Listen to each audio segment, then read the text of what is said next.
내란 세력을 척결하겠다며 민주주의를 지켜온 국민들이 지금 민주당 당대표 선거에 온 신경을 쏟고 있는 와중에 MBC 뉴스에서 뜻밖의 보도가 나왔습니다. 김건희가 오는 10월 구속기간 만료로 석방될 수도 있다는 겁니다. 도대체 무슨 일이 벌어지고 있는 걸까요? 조희대는 김건희 상고심 선고를 단 하루 앞두고 갑자기 전원합의체 회부를 결정하며 선고를 무기한 연기했습니다. 그런데 이 심리가 길어질 경우 10월 말 구속기한이 끝나 김건희가 확정 판결 전에 풀려날 수 있다는 전망까지 나옵니다. 이진관 재판부의 법리를 뒤엎고 김건희 무죄로 가려는 시간, 조희대의 시간 끌기가 아닌지 지켜봐야겠습니다. 이 내용이 많은 분들께 알려질 수 있도록 구독과 좋아요 정중히 부탁드립니다. 김건희 씨에 대한 대법원의 선고가 돌연 무기한 연기되면서 김 씨가 구속기간 만료로 석방될 수도 있다는 예측이 나오고 있습니다. 김 씨는 형이 확정되지 않은 신분이기 때문에 구속기간 연장을 해도 10월 말이면 끝나는데 대법원 전원합의체의 심리는 일반적으로 꽤 많은 시간이 소요되기 때문인데요. 유서영 기자가 보도합니다. 현재 김건희 씨는 두 재판에서 징역형을 선고받은 상황입니다. 징역 4년이 선고된 도이치모터스 주가 조작, 명태균 씨 무상 여론조사, 통일교 금품수수 의혹 사건 2심과 징역 7년이 선고된 매관 매직 사건 1심입니다. 다만 확정 판결 전이어서 미결수 신분으로 서울 남부구치소에 구금돼 있습니다. 그런데 대법원 판단이 뒤로 밀리는 변수가 발생하면서 확정 판결 전에 김 씨의 구속기간이 끝날 수도 있게 됐습니다. 그 판결이 지금 국민들로부터 굉장히 큰 비판을 받고 있고 그것 때문에 조희대 대법원장 탄핵해야 된다는 얘기가 지금도 계속 나오고 있고 저도 지금 탄핵안까지 만들어둔 상태입니다. 그래서 주심이 누군가를 봐야 됩니다. 주심이 박영재 대법관입니다. 박영재 대법관 기억하실 거예요. 법원 행정처장 갔다가 조희대가 임명했잖아요. 그런데 뭐야 여기다가는 완전 국회 불려가갖고 완전 덤탱이 쓰겠는데? 바로 사퇴했잖아요. 그러니까 지금 여기서 김건희 재판의 소부의 주심이었으면은 또 이 사건에 대해서 모든 책임을 자기가 받아야 되잖아요. 그러니까 조희대에게 나 이거는 못해. 이거는 못해. 아이고 원장님이 하십시오. 던지는 거예요. 네.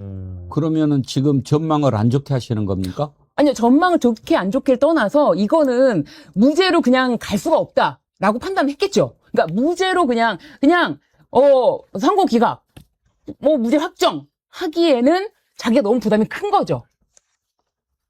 그 말은 네. 대법원 소부에서 만약에 제가 생각하기에는 네. 8일 연기를 안 했으면 아마 네. 무죄로 준비를 해놓고 있었을 그렇죠. 것 같은데 연기를 이제 했고 연기한 것도 겨우 일주일 정도밖에 안 되잖아요. 네. 그것도 아마 큰 상황 없이 갈 가능성이 있었는데 네. 지난번에 이중관 부장판사 판결 이후에 이번에 또 오세훈 관련해가지고 명태균 것이 인정이 되니까 이거는 이렇게 해서 무죄로 그냥 가다가는 안 되겠네. 그렇죠. 그리고 소부 내부에서 만장일치로 의견이 모아지지 않거나 매우 중요하다고 생각되는 사안인 경우에는 대법원 전원합의체로 넘긴다면서요. 네. 그러면은 소부에서 의견이 갈렸기 때문에 넘긴다 이렇게 보면 되는 겁니까? 그렇죠. 소부에서 의견이 갈린 것뿐만 아니라 그 박영재 주심이 그냥 그대로 처음에 내렸던 예를 들면은 그냥 무죄로 그냥 확정합시다라고 내렸던 결론으로 밀어붙이면은 본인이 모든 책임을 져야 될 것 같으니까 이거를 연기를 받아준 거고요. 연기를 받아준 다음에 이거를 유죄인지 무죄인지를 내 손에서 결정하는 거는 이거는 내가 또 너무 모든 스포트라이트의 주인공이 되면서 이건 싫다. 그러니까 원장님이 알아서 해결하십시오. 라고 저는 던졌다고 생각합니다. 자, 우리가 쭉 들어보는데 얼마나 명쾌합니까? 뭘 거기에다가 더 토를 달 수가 있겠습니까? 사실 이제 그냥 판사는 법관은 판결로 말한다. 그런 말이 있지 않습니까? 그 전에 말도 안 되는 논리로 무죄를 줬지만 이제 이중관 판사라든지 이런 조영우 부장판사 이런 사람들이 비록 하급심이지만 명쾌한 논리로 딱딱딱딱 얘기하니까 대법원이 그거를 어떻게 할 수가 있겠습니까? 박영식 앵커 서정욱 변호사 잘 알잖아요. 네. 나 보니까 심지어 서정욱 변호사마저도 네. 내가 아는데 조용호 판사는 네. 그 정치 판사 아니다. 오. 천재 판사다. 오. 그렇게 얘기를 하더라고. 하여튼 명태균 관련해서는 김건희 1, 2심이 있고 윤석열 1심이 있고 그다음에 오세훈 1심이 난 거잖아요.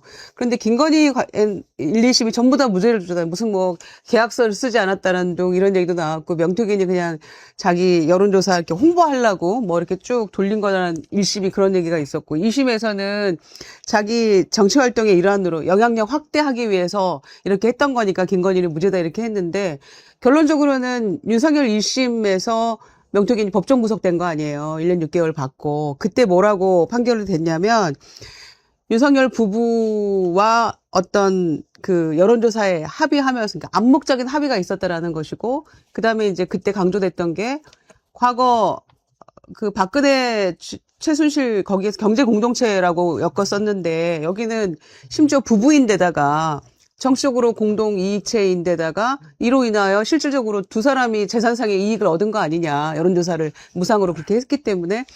여기서 명태균 유죄 나고 이렇게 했는데 오세훈도 1심에서 1,000만 원 받았고 그런데 김건희가 무죄일 수가 없잖아요. 그렇죠. 윤석열의 1심 선고 사유에 해당되는 그대로라면 김건희는 당연히 유죄로 갈 수밖에 없다는 거죠. 조희대 대법원장이 많이 고심하되 빨리 결론 내려야죠. 예. 조희대 늘 뭐 별 수 있겠습니까? 그리고요, 서정욱 변호사가 얘기했다고 하니까 서정욱 변호사도 상당히 똑똑하거든요. 보니까 시험 잘 보는 사람인데. 그럼요. 전설적이시죠. 네, 근데 서정욱 변호사가 이 판사에 대해서 천재라고 얘기할 정도라면 법리에 매우 밝다는 얘기거든요. 그러니까 법리가 밝으니까 천재라고 얘기를 하겠죠. 그러면 매우 법리에 따라서 판결문을 썼을 거라 생각이 드는데 우리 헌법에 판사는 헌법과 법률에 근거해서 여기는 매우 천재라는 거잖아요. 그 다음에 양심에 따라예요. 근데 양심에 따라는 되게 중요한 거죠. 그러니까 판사가 양심이 안 따르면 안 되는 건데 판결문 중에 뭐냐 죄질이 좋지 않다는 얘기를 했어요. 예. 내가 아무리 생각해도 내가 판사로서 법리적으로 검토를 해서 양심적으로 넌 죄질이 진짜 안 좋아. 근데 죄질이 왜 안 좋은 줄 알아? 너는 제일 잘 알잖아. 정치자금법 관련해서 네가 만든 거 아니야. 그렇죠. 네가 만들어 놓고 네가 그거 갖다가 죄를 졌잖아라고 얘기하면 나와서 부끄러울 줄 알아야 될 거 아니야. 부끄럽지도 않게 계속 이상한 얘기를 법 재판 내내 한 거 아니야 라고 얘기했기 때문에 맞아. 저는 이 부분 관련해서 만약에 2심에서 그 양심의 무죄까지도 예를 들면 판사가 바꿔버린다고 한다면 반헌법적인 거죠. 제가 볼 때. 그러고 보니까 재판장이 그 얘기까지 했으면 더 아팠겠네. 네가 만들었다고 맨날 자랑하는 그 그 얘기 됐습니다. 정치자금법. 그 얘기 됐습니다. 예. 네, 그게 됐습니다. 예, 예. 그런데 네가 주도적으로 하지 않았어 정말 이거를? 죄질. 예, 이렇게. 그러면 죄질이 몹시 나쁘다고 그래야죠. 근데 이제 좋지 않으면라고 했더라고요. 자, 이제, 전원 합의체로 넘어갔으니까, 신유진 변호사님, 네. 대체로 이런 경우에 시간은 얼마나 걸리나요? 사실 이제 기일 추정됐다는 거는 이제 기일을 지금 바로 잡지 않는다. 왜냐하면 사실 소부에서는 기일을 잡을 수가 없고 전원합의체 회부됐기 때문에 전원합의체에서 기일을 잡아야 되잖아요. 그렇기 때문에 기일을 근데 무한정으로 늘릴 수는 없는 것이 사실상 이제 이거는 특검법 사건이기 때문에 특검법 사건상 28일에 이 결과가 나와야 돼요. 그런데 이제 전원합의체 회부됐기 때문에 그 날짜는 지킬 수 없겠지만 조희대는 재판을 빨리 하는 거 아주 좋아하지 않습니까? 아마 회부되기 전부터 다 읽어봤고 다 해결했을 수도 있어요. 그래서 제가 봤을 때는 일주일에 나와도 조희대 것들하면 의심스럽지 않을 텐데. 9일은 줘야겠죠, 9일은. 근데 어찌됐든 간에 지금 대법원은 법을 어긴 거가 돼요. 왜냐하면 특검법에 따르면 633이잖아요. 네. 네. 이게 지금 김건희 사건 2심 선고 기일이 4월 28일이었거든요. 그러면 633 원칙에 따라서 7월 28일까지는 선고가 나야 돼요. 네, 그렇죠. 그런데 이제 뭐 인정은 되죠. 대법원 소부에 사기를 했다가 이건 전원합의체로 넘겨야 된다. 그러면은 법은 어긴 건데 그러니까 저는 뭐 모르겠습니다. 제가 보기에는 저는 확연하게 보이거든요. 조희대 대법원이 왜 이런 짓을 할까라는 게 확연하게 저는 딱 눈에 보이고 오늘 좀 알아보고 이렇게 했는데 아직까지도 언론에서 조금 뭐랄까 심층적인 기사가 안 나와서 제가 나름대로 오늘 제 의견을 제 취재 내용을 전해드리겠습니다. 이게 지금 간단한 일이 아닌 것 같습니다. 이게 간단한 일이 아닌 게 일단은 김건희 상고심을 이례적으로 이런 경우는 거의 처음인 것 같아요. 한번 연기를 했다가 아예 전원합의체란 게 뭡니까? 대법관 13인, 대법관 13인 지금 한 명 없거든요. 그래갖고 조희대 전원합의체라는 건 얘들이 다 같이 모여가지고 대법관들이 심리를 하겠다는 거거든요. 그 전에는 소부는 그냥 소부에서 하는 거예요. 소부는 4명이에요. 4명. 근데 주로 누가 하냐면 이 소부에서 주심 대법관, 주심으로 된 분이 있잖아요. 이 주심의 사건이에요. 박영재라는 대법관이었던 것 같은데.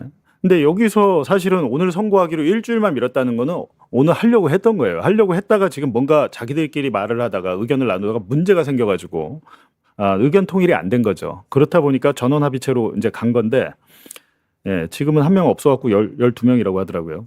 근데 선고를 이제 2차례 연결했고 지금 이제 전원 합의체 거쳐가지고 할 거니까 이제 그럼에도 불구하고 제가 볼 때는 다음 달 안에는 나오겠죠. 빠르면 한 2, 3주 안에 한 보름 안에 나올 것 같은데, 예. 법 쪽에서도 이게 흔치 않은 절차라고 얘기를 하고 있고, 헌재 대법관 12명 전원이 심리를 하고 재판장은, 예, 요 전원 합의체 할 때는 대법관이 재판장을 맡는다라는 거죠. 근데 이게 왜 이럴까라고 보면 그냥 언론 기사들만 봤을 때는 이런 게 있죠. 이진관 판사가 윤석열과 명태균을 유죄를 줬죠. 그 이유가 순차적이고 암묵적인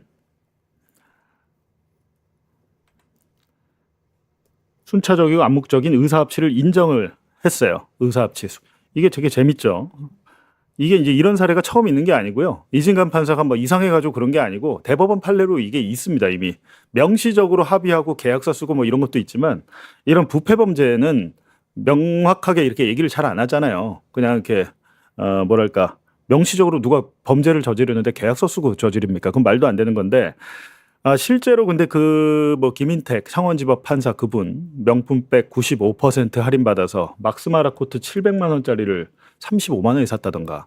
예, 그분은 뭐 하여튼 명태균에게 무죄를 줬고 우인성 판사는 김건희에게 무죄를 줬고 이진관 판사는 윤석열 명태균에게 유죄를 줬고. 근데 지금 오세훈 선고 있잖아요. 오세훈 선고랑은 이게 관계가 없습니다. 제가 볼 때는.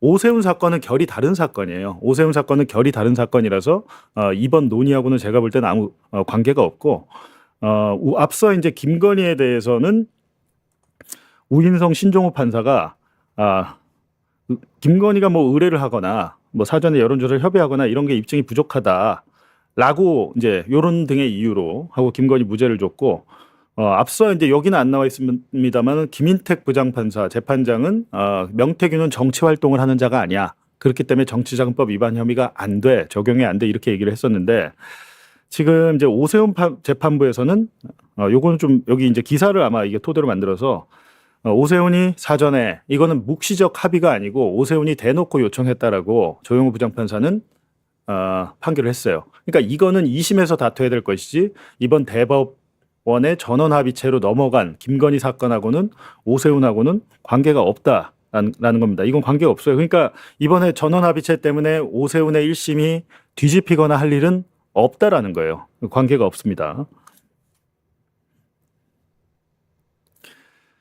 그래서 이제 이거는 이진관 판사 때문에 주로 이진관 판사 때문에 벌어진 일인데 딴 게 아니라 이 묵시적 합의라는 겁니다. 예, 묵시적 합의. 묵시적 합의가 인정되면 정치자금법의 공범이 될 수 있다. 김건희는 정치인이 아니잖아요. 정치인이 아니어도 이 불법 정치 자금에 연루가 돼 있고 주도적인 역할을 했으면 공범으로 처벌을 받을 수 있다라는 겁니다. 예, 있다라는 건데 지금 제 태블릿이 약간 버벅대는데 지금 뭐 방송 끊기거나 그런 거 아니죠? 예, 잘 나오고 있습니까? 예, 잘 나오면 1번 눌러주십시오. 제가 이명수한테 유튜브 하면서 유일하게 배운 게 1번 눌러달라는 거. 예.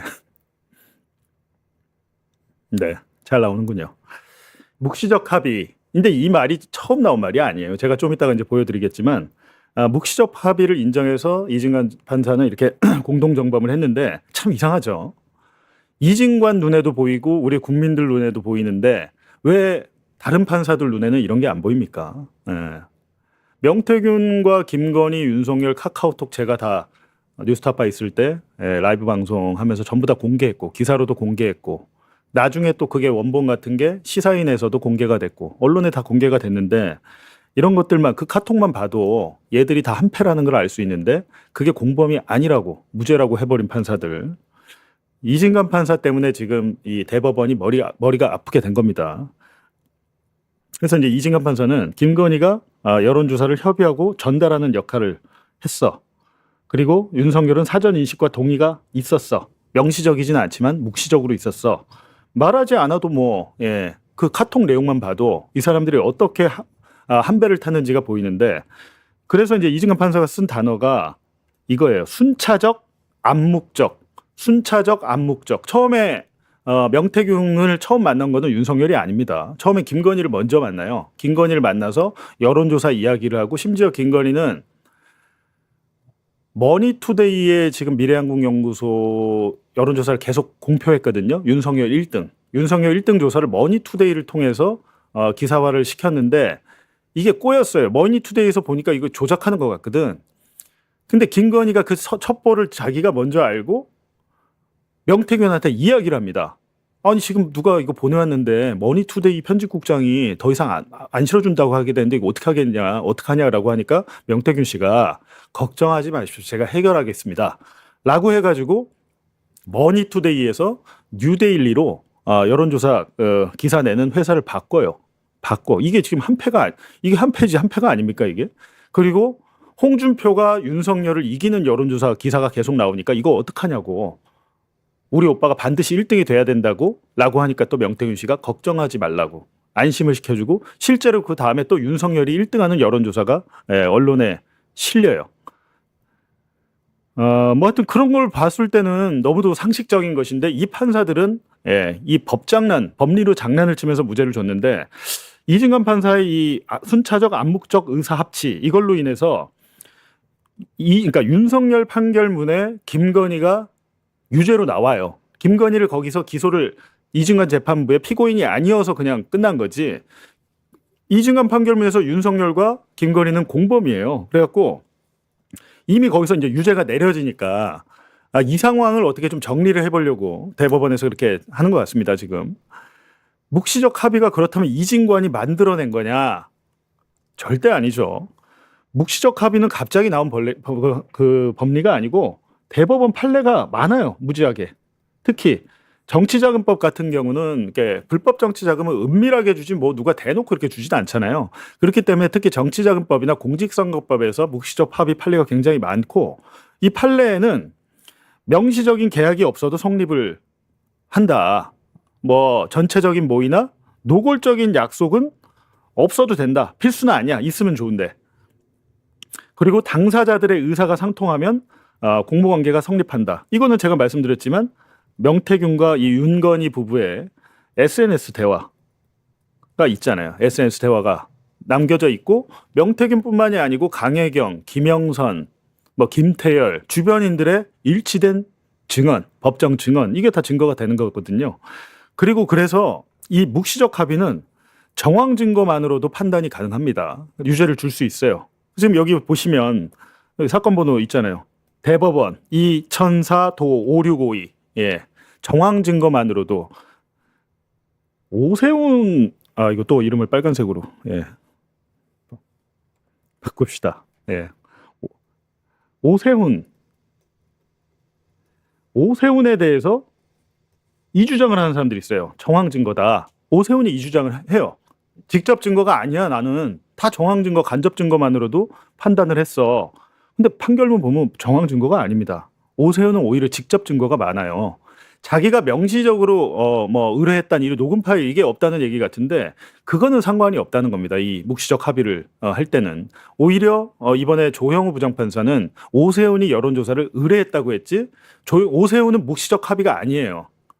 묵시적 합의가 아니고 직접 의뢰했다. 이렇게 얘기를 하거든요. 그러니까 오세훈은 상관이 없다. 오세훈 뒤집히는 거 아니야? 걱정하시는 분이 계셔서 제가 계속 드린 말씀입니다. 네, 지금 매불쇼에서 전화가 오는데 왜 이럴까요?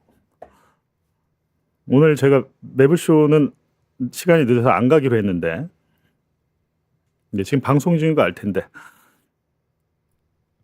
그래서 제가 드리고 싶은 말씀은 오늘 이거는 어떤 언론에서도 안 나온 얘기예요. 안 나온 얘기인데 뭐냐면 이번 전원합의체에서 뭘 하려고 할지가 우리가 너무 궁금하잖아요. 불안하고 야 김건희 또 봐주려고 하는 거 아니야? 라는 생각이 들잖아요. 저도 그 생각이 걱정이 돼요. 지금 됐는데 이진관 판사가 두 가지를 얘기를 했는데 이거를 혹시 뒤집으려고 하는 거 아니야라는 걱정이 없지 않습니다. 예. 근데 그 걱정이 더 크진 않아요. 더 크진 않은데 이제 대법원 같은 경우에는 판례를 정확하게 해놔야 판결이 계속 지금 엇갈리잖아요. 판결이 판사마다. 그러면 우리가 봤을 때 야, 저 판사 만나면 유죄, 이 판사 만나면 무죄 되면 법적 안정성이 흔들리잖아요. 법치주의 국가에서 그러면 안 되니까 대법원에서는 이번에 판례를 정확하게 구체화시키려고 하는 것 같은데 그렇다면 뭐에 대한 판례를 구체화시킬까라는 걸 생각해 보면 묵시적 청탁 혹은 암묵적 합의 이거에 대해서 여태까지 판례를 좀 더 확장하고 디테일하게 하려고 하는구나라는 생각이 들고 두 번째, 이건 제가 오늘 뉴스공장에서 말씀드렸는데 정치 활동을 하는 자, 정치자금법에 정치 활동을 하는 자에 대한 게 디테일하게 있긴 있는데 법에는 한계가 있잖아요. 그래갖고 여태까지 판결문이 판례들이 쭉쭉쭉쭉 쌓여가지고 예를 들면 이런 거죠. 김건희가 정치 활동을 하는 자로 볼 수 있느냐 없느냐라는 겁니다. 판사마다 우인성이나 김인택 같은 사람은 정치 활동을 하는 자로 안 봤죠. 그럼 명태균을 정치인으로 볼 수 있나? 정치자금법에서 처벌할 수 있는 정치인으로 볼 수 있나? 이거예요. 이거에 대해서 재판부마다 판결이 엇갈리니까 좀 봐야겠다는 겁니다. 이거에 대해서. 이거는 지금 뭐 아시겠지만 아마 다른 언론사에서 아직 이렇게까지 디테일하게 나온 데는 없는데 그래서 제가 오늘 제목에 심층이라고 이렇게 붙여놨습니다. 조희대 대법원이 이것도 장난치려는 거 아니야라는 걱정이 되잖아요.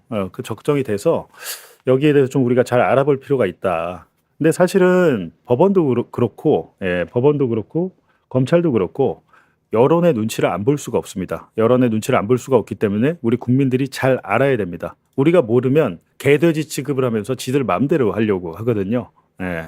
국민이 정확히 알고 이재명 대통령도 정치는 정치인이 하는 것 같지만 결국은 국민이 한다라고 여러 차례 말씀을 하시잖아요.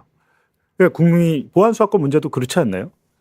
보안수사권 문제도 뭐 민주당 당원들도 있지만 당원들을 넘어서 우리 일반 국민들도 그간 검찰의 문제를 너무 많이 봐왔기 때문에 이건 안 된다라고 강하게 요구를 한 것이고 일부 이걸 뒤집으려는 시도도 있고 했지만 안 통했죠. 안 통하고 아마 오늘 오후 2시에 민주당 정책의총 하면서 보안수사권 폐지를 공식 당론으로 정할 것 같습니다. 그래서 이제 묵시적 청탁 암묵적 합의 그리고 두 번째 정치 활동을 하는 자 이 범위에 대해서 지금 대법원에서 결정을 하려고 하는 것 같아요. 근데 하기 나름이겠죠. 이거를 되게 더 좁혀버리면 김건희는 무죄가 되는 거고 이거를 넓히면 김건희는 유죄가 될 것 같다. 근데 저는 김건희 유죄되는 방향으로 할 것 같습니다. 할 것 같아서 구체적인 내용을 보면 우리 이제 법원이 인정하는 묵시적 합의라는 게 명시적인 계약서나 서면이 없어도 그리고 직접적인 금전 요구나 지시가 없어도 그리고 당사자 간의 이심 전심 의사 연락 이건 있어. 명시적인 건 없지만 뭐 이심 전심으로 볼 만한 아주 자주 연락 뭐 이런 게 있어. 그러면 판사가 객관적 정황과 경험칙으로 증명이 된다고 하면 범행에 대한 암묵적 의사결합이 있다. 이게 바로 묵시적 합의예요. 묵시적 합의. 굉장히 까다롭잖아요. 지금 보면 한 5가지의 조건이 있는데 요게 묵시적 합의인데 이진관 판사가 요거를 이제 적용을 한 거죠, 이번에. 그리고 실제로 대법원이 인정한 묵시적 합의의 사례가 뭐냐? 근데 우리가 다 알고 있는 사건들이잖아요. 박근혜 이재용 삼성에서 최순실 딸 정유라에게 말 사줬잖아요. 말도 사주고 여러 가지 지원을 해줬잖아요. 이게 이제 묵시적 청탁으로 봤습니다. 이거 누가 기소했죠? 누가 기소했죠? 이거 윤이 기소했잖아요. 이거 윤석열 한동훈이 한 거예요. 당시에 특검 윤석열 한동훈이 있었잖아요. 이 묵시적 청탁이란 거를 만들어내 가지고 법원에서 대법원까지 해서 인정받은 게 윤석열 한동훈이에요.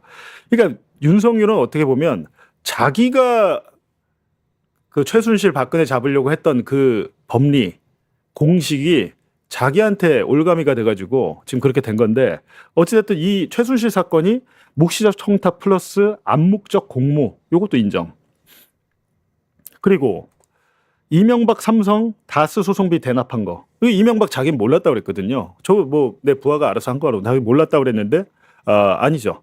너가 어떻게 몰라 이거를. 너가 묵시적으로 그거를 동의를 해준 거지. 라고 해가지고 이명박도 유죄가 나왔습니다.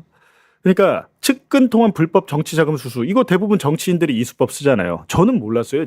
제가 저한테 얘기 안 했어요라고 하는데 이게 안 됩니다. 잘 정치자금법에서는. 그래서 이 묵시적 합의 청탁이나 암묵적인 공모 이게 이제 되면 정황 증거만으로도 유죄 공범이 확정이 된다라는 겁니다. 이건 대법원에서 많이 있는 일인데 이진관 판사가 한 거지 없는 거를 이진관 판사가 만들어서 한 게 아니다라는 말씀이에요. 그래서 묵시적 합의시 그렇다면 처벌 대상은 뭘까? 예, 처벌 대상은 뭘까? 라는 걸 보면은 범행을 직접 실행한 실무자, 예, 실무자 처벌되고 불법 자금을 모은 측근 및 참모 그리고 만약에 이제 내 가족을 통해서 받았어. 가족 그렇다면 그 자금 수수를 대행한 가족.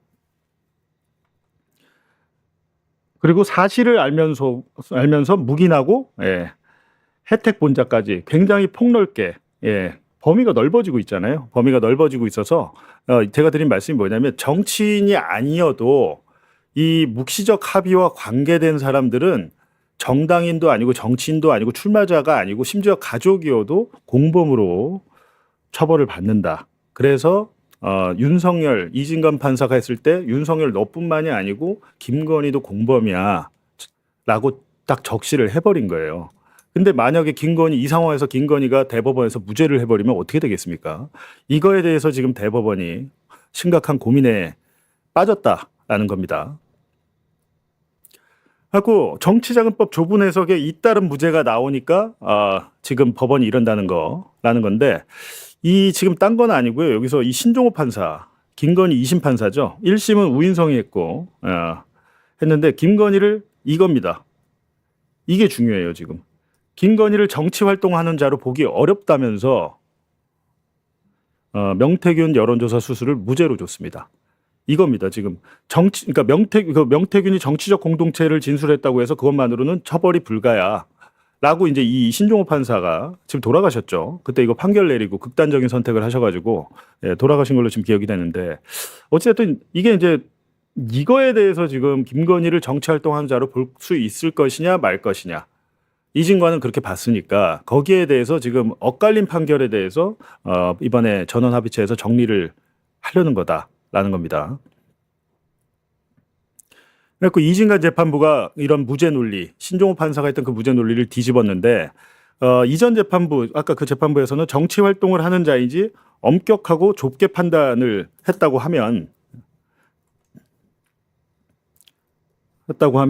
이진관 재판부에는 공동정범의 책임이 있다. 가담했으니까 가담. 예. 가담이 아니고 김건희는 주도했죠. 주도. 예. 가담한 건 윤석열이죠. 어떻게 보면 주도를 했는데 윤석열과 암묵적 합의가 있었고 여론조사 수수 그리고 그 일정을 조율했고 지배적 역할을 수행했다. 이게 김건희예요. 지배적 역할. 그리고 공동정범이 된다는 거 계속해서 이제 말씀을 드리고요. 그렇다면 우리 정치자금법에서 정치 활동을 하는 자. 그리고 이번에 이 김건희 3심 전원합의체가 되게 중요한 게 뭐냐면 앞으로 이 판례가 딱 나오면 정치자금법 관련해서 사건이 굉장히 심플해질 것 같습니다. 여태까지 좀 중구난방이었던 것 같아요. 그래서 우리 법에서는 정당, 선거, 출마자나 당선인, 후보자 또는 후보자가 되려는 사람, 예비 후보자까지 전부 다 정치 활동을 하는 자로 보고 있는데 후원회, 정당 관계자 및 그 밖에 정치 활동을 하는 자. 여기서 이제 이게 문제예요. 그 밖에가 범위가 어디까지지?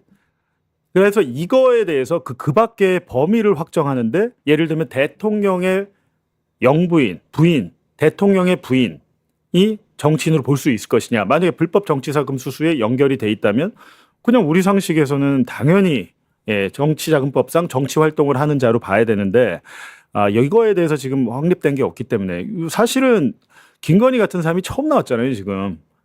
그렇기 때문에 지금 대법원에서 보려는 거다. 김건희 같은 사람은 없었죠. 지금 대통령 부인 중에 매관매직하고 그렇게 뭐 넙죽 받아먹고 이런 영부인은 없었잖아요. 근데 뭐 녹음 파일까지 다 나온 마당에 김건희 때문에 지금 우리 판례가 바뀌게 생겼다라는 겁니다. 그리고 대법원이 정한 정치 활동의 기준을 보면 그러니까 정치 활동이 뭐야? 우리 잘 모르잖아요. 근데 보면 법에는 권력의 획득, 유지 또는 권력 행사와 관련된 행위, 그리고 정당, 공직선거 후원에 관련 활동을 주로 해야 되는데 직접성과 지속성이 있어야 된다. 뭐 이례적인 게 아니고, 그리고 단순 활동은, 그런데 이 단순 활동은 제외한다. 그러니까 우리 같은 사람들 정치적 관심이나 뭐 시민운동, 사적 모임만으로는 부족해. 이거는 정치 활동이 아니야. 그러니까 이게 어떻게 보면 굉장히 지금 추상적이지 않습니까?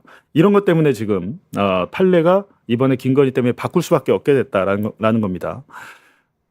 그래서 이제 보시면 결국에는 이 정치 활동의 기준, 그리고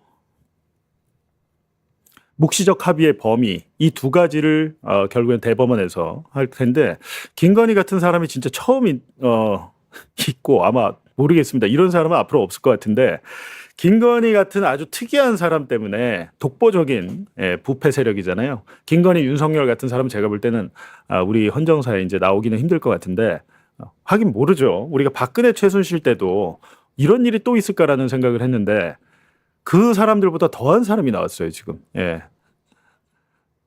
김건희를 생각하면 최순실은 억울하죠. 최순실이 20몇 년 받지 않았나요? 징역. 근데 김건희는 지금까지 합쳐봐야 11년이고, 다른 사건 다 합쳐봐야 김건희 20년이 안 넘을 텐데, 어찌됐든 최순실 때도 와, 저런 사람이 있나 싶었는데, 최순실을 뛰어넘는 김건희가 나왔죠. 정말 어떻게 그렇게 겁이 없는지 모르겠습니다. 걸리지 않을 거라고 생각했는지, 내가 저지른 범죄는 누구도 처벌할 수 없다라고 생각을 했겠죠. 왜냐하면 그거는 자기가 도이치모터스 주가 조작 2009년 10년 때부터 그렇게 범죄를 저질러 왔는데 단 한 번도 처벌을 받은 적이 없으니까 이 사람들은 아무리 범죄를 저질러도 우리 남편은 검사고 검찰총장까지 올라간 사람이고 우리의 네트워크를 하면 우린 처벌받지 않는다. 더구나 대통령이 됐으니까 당연히 무슨 짓이든 했던 것 같아요. 무슨 짓이든지 했는데 거기에 대해서 어떻게 되게 천운이죠. 윤석열이 뭐 김건희와 계엄을 협의했는지 아닌지는 모르겠지만 어찌됐든 윤석열이 비상계엄을 하면서 어떻게 우리의 상상을 벗어난 일을 하면서 사건이 이렇게 되는 게 굉장히 운명적으로 국가적으로는 다행이죠. 굉장히 다행입니다. 천공은 뭐하나? 갑자기 궁금하네. 천공이 어디 나타났다는 제보가 있었는데 어디였더라? 백화점이었나? 천공은 잘 살고 있는데요. 천공도 윤건희를 팔아서 장사를 많이 했거든요.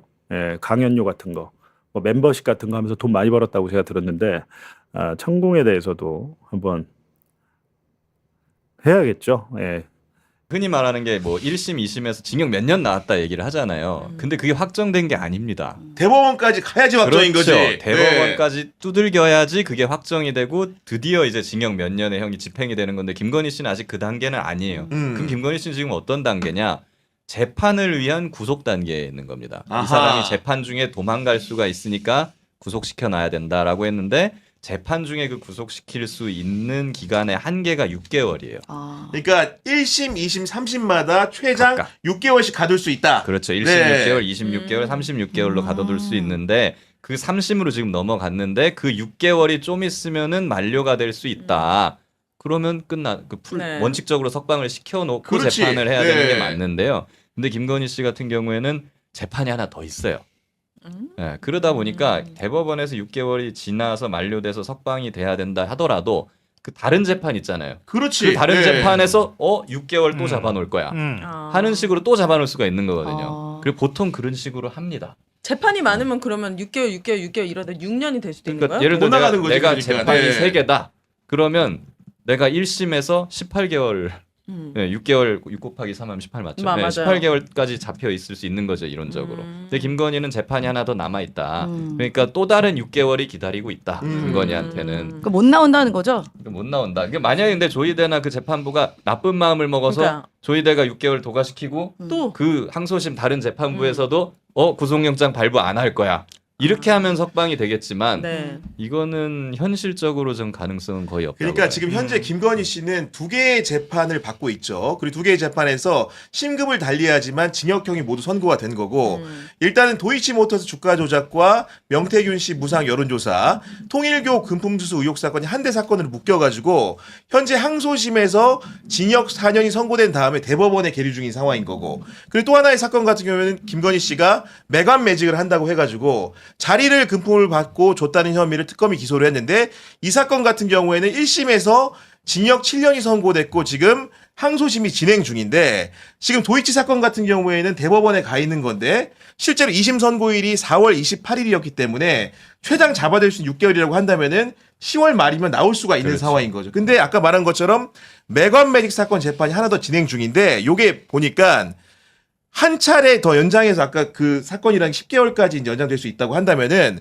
매관 매직 항소심 선고라는 게 9월 22일로 잡혔다는 거예요. 그러면 그 대법원에 묶어둘 수 있는 최장 기간 전에 그 매관 매직 사건 항소심 선고가 나오기 때문에 이 사건에서 무죄로 뒤집혀서 풀려날 확률은 희박하지 않겠습니까, 이게? 굉장히 희박하죠. 그리고 네. 보통 징역 7년이 1심에서 나온 사건인데 그거를 뭐 그냥 그 구속영장 기간이 끝났다 그래가지고 그냥 석방시킨다 그거는 실무적에서 있을 수 없는 일이에요. 그래서 사실 박근혜 때도 이런 일이 있어가지고 추가 구속영장이 나왔고 윤석열 때도 이런 일이 있어서 추가 구속영장 발부를 했습니다. 네. 물론 그것 때문에 이제 박근혜 윤석열이 삐져갖고 나 재판 안 나가 막 이러면서 이제 막 하고는 막 시위하고 그랬었는데 뭐 그거는 뭐 알아서 하시는 거고. 근데 김건희 씨 같은 경우에는 설령 10월을 넘긴다 하더라도 뭐 추가 구속영장 나올 거다. 그리고 더군다나 지금 권창형 2차 종합특검에서 추가적으로 이제 조사 중인 사안이 있는 거고 이미 피의자 신분을 조사를 했고 그것은 기본적으로 기소를 전제로 한 수사인데 그렇습니다. 예를 들면 그 사건으로 추가 기소를 하게 될 경우에 예. 또 별도의 구속영장이 발부될 수 있는 거 아니겠습니까? 그럴 수 있죠. 추가 네. 기소가 되면 이제 재판이 3개가 되는 거죠. 네, 그러면 구속영장이 2개 더 남는 거죠. 그러니까 추가로 12개월짜리가 되는 겁니다. 네. 그러니까 뭐 이걸로 굳이 뭐 10월이면 막 석방될 거다라고 이렇게 약간 뭐 공포심 그러니까 네. 저는 한편으로 조장한다 그래야 그런 되나? 뭐 생각도 그건 너무 걱정 안 하셔도 된다. 만약 네. 구속이 안 됐어. 음. 잠깐 나와. 다시 들어가는 게 더 고통스럽거든요. 지금 적응했어. 이틀 3일 나와. 와 세상에 이런 거.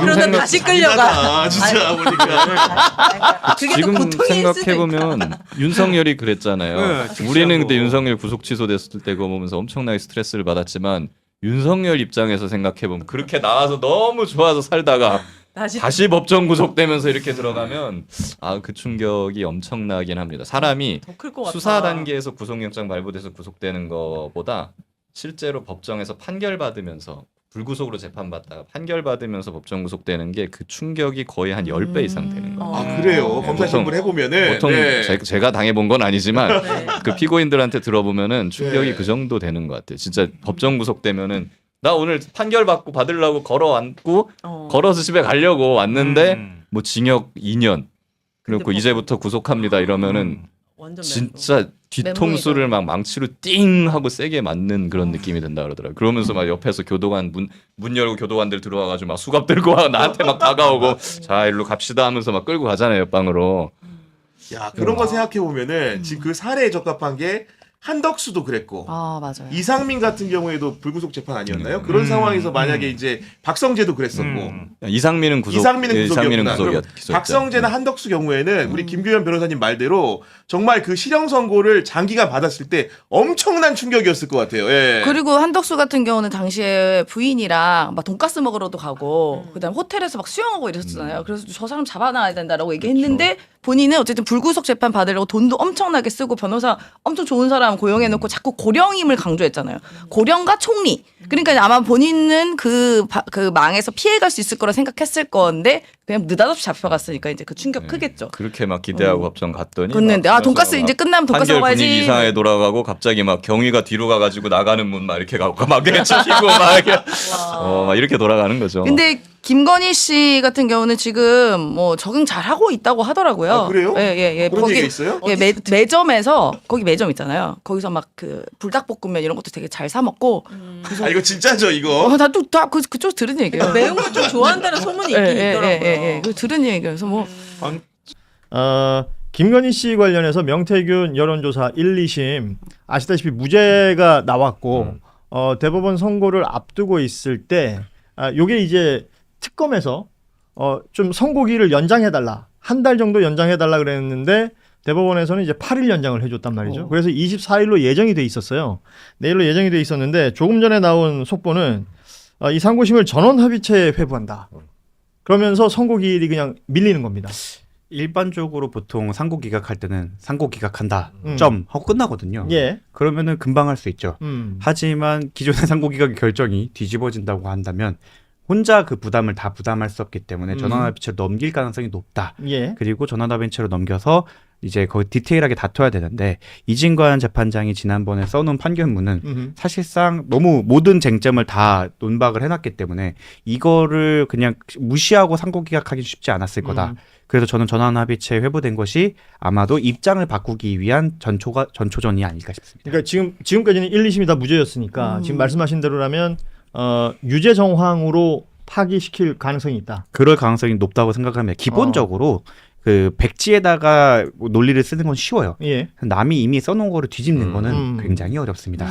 그러네요. 지금 전원합의체라고 하면서 야 바뀌나 보다라고 이제 임금님계 캔디가 이제 댓글 달아주셨는데 저도 아까 이진관 판사가 판결했을 때 이걸 유죄 만들 때 지금 이제 명태균을 둘러싼 여러 행위자들이 있었거든요. 예. 이제 크게 보면 한 5명 정도 돼요. 이제 뭐 가장 최근에는 오세훈 시장, 예. 그리고 홍준표 전 시장, 그렇죠. 그리고 윤석열, 그리고 김건희, 예. 그리고 이제 나머지가 이제 일반 그 강혜경 씨 비롯해서 이런 행위자들이 좀 있었는데 예. 여기서 주요 포인트가 사실 명태균으로부터 가장 혜택을 받은 사람은 윤석열하고 김건희예요. 그러니까 중요한 거는 본인들이 명태균을 통해서 여론조사 통해서 결국은 정권을 먹지 않았어요. 사실 그게 포인트거든요. 그 신천지들 국민의힘 경선에 만약에 나중에 끌어들이고 그 동시에 그 물리적으로 신천지를 끌어들였다면 경선할 때 윤석열이 홍준표 시장을 꺾을 때 그렇게 꺾었거든요. 무상 여론조사 미리 다 돌려서 가면 어디를 보강해야 되냐, 나는 몇 프로가 부족하냐, 이거 갖고 당비 1,000원으로 낮춘 것까지 다 명태균의 여조에서 비롯된 거예요. 여조가 나왔기 때문에 판단할 수 있거든요. 그 근거로. 네, 예. 이게 오랫동안 진행된 거예요. 결국은 이제 대선 사기극이 벌어진 거죠. 사실은 그 하나의 당이었지만 당내 경선이 사실상 나중에 본선까지 이어진 여파가 있었거든요. 예. 예. 그래서 명태균 씨는 어느 범죄에서는 무죄 나오고 어떤 사람들은 법정이 다르지만 유무죄가 이렇게 서로 엇갈리면서 나오는 건 말이 안 되는 소리예요. 맞아요. 예. 벌어진 일은 하나인데 어디에서는 유죄, 어디에서는 무죄라는 게 명태균은 행위를 하나 한 거잖아요. 아하. 여조 똑같이 맨날 하는 짓을 PNR 해가지고 했는데 이 사람한테는 무죄, 이 사람한테 유죄. 이거를 지금 통일을 시키는 과정이죠. 그게 이제 말하자면 이제 혼란스러웠던 게 정상화되는 과정이다 이렇게 그렇죠. 해석을 하는군요. 그리고 좀 법조인 입장에서 본다면 지금까지 무죄가 나온 판결문들의 특징은 쟁점별로 증거에 대한 판단을 구체적으로 설시하지 않았어요. 자신의 그냥 논리만 제공을 했고. 그러니까 뭐 예를 들면 이제 명태균의 말은 뭐 허언증도 있고 과장돼 있고 뭐 인정하기 어렵다 뭐 이거잖아요. 취지는. 딱 그렇게만 쓰는 예. 거지. 이 워딩, 이 녹취에 대해서는 이래서 못 믿겠다라는 구체적인 워딩을 그게 못한 없다. 거죠. 유죄 판단을 했던 판결문들의 특징은 이렇게 변호사들이 주장하는데 피고인들이 주장하는데 여기에 대해서는 발레되는 이런 증거가 있다라고 디테일하게 다뤘거든요. 그러니까 예. 창원 1심 같은 경우만 하더라도 비슷합니다. 그래갖고 지금 항소심에서는 그래서 그 검찰이 법원의 판단 하나하나에 녹취를 하나씩 다 붙여갖고 실제로 항소심 그 설명을 할 때 한 3시간 동안 틀더라고요. 그 법원이 이렇게 판단했습니다. 반대 녹취 틀겠습니다. 이거를 3시간 정도로 할 정도로 예. 사실 증거가 너무 많다 보니까 법원이 증거보다는 원칙으로 돌아가다 보니까 피고인한테 유리하게 나온 것들이 있는데 이진관 판사가 이거 꼼꼼하게 정리함으로써 다시 증거로 돌아가고 있다.